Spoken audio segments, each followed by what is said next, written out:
बिस्मिल्लाहिर्रहमानिर्रहीम। शेखुल इस्लाम हज़रत मौलाना मुफ्ती मोहम्मद तकी उस्मानी साहब हज़रत मौलाना मोहम्मद यूसुफ बेनौरी रहमहुल्लाह के साथ अपने सफ़र की सरगुज़िश्त बयान करते हुए लिखते हैं, कोयटा के सफ़र में अहकर अलामा बेनौरी रहमहुल्लाह के हमरा था। यहाँ मौलाना को कुल 24 घंटे ठहरना था, जिनमें 3 मजलिसों से ख़िताब करना था, एक प्रेस कॉन्फ्रेंस करनी थी, गवर्नर बलोचिस्तान से मुलाकात थी और इशा के बाद जामिया मस्जिद में एक अजीमुशान जलसा आम था। सारा दिन मौलाना को एक लम्हा भी आराम ना मिल सका और रात को जब हम जलसे से फारग होकर आए तो 12 बज चुके थे। खुद में थकन से निडाल हो रहा था। मौलाना तो यकीनन मुझसे ज़्यादा थके हुए होंगे। इसके बाद मैं सो गया। रात के आखिरी हिस्से में आंख खुली तो देखा कि मौलाना की चारपाई खाली है और वो करीब बिछे हुए एक मसल्ले पर सजदे में पड़े हुए सिसकियाँ ले रहे हैं। अल्लाहु अकबर! ऐसा सफ़र, इतना थकान और मसरूफियत में भी नालाए नीम शबी जारी था।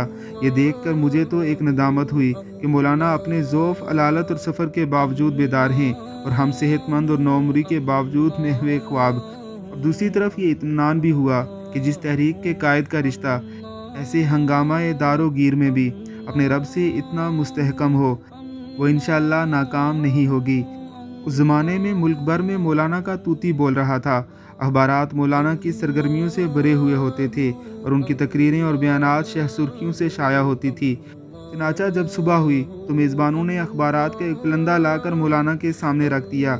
ये अखबारात मौलाना की सफ़र कोयटा की खबरों, बयानात, तकरीरों और तस्वीरों से भरे हुए थे। मौलाना ने ये अखबारात उठाकर उन पर एक सरसरी नज़र डाली और फिर फ़ौरन उन्हें एक तरफ रख दिया। इसके बाद जब कमरे में कोई न रहा तो अहकर से फरमाया, आजकल कोई तहरीक दीन के लिए चलाई जाए तो उसमें सबसे बड़ा फितना नामो नमूद का फितना है। ये फितना दीनी तहरीकों को तबाह कर डालता है। मुझे बार बार ये डर लगता है कि मैं इस फितने का शिकार न हो जाऊं, इस तरह ये तहरीक डूब ना जाए। दुआ करो कि अल्लाह ताला इस फितने से हम सब की हिफाजत फरमाए, वरना हमारे अमाल को तो बेवज़न बना ही देगा, इस मुक़द्दस तहरीक को भी लेकर बैठ जाएगा।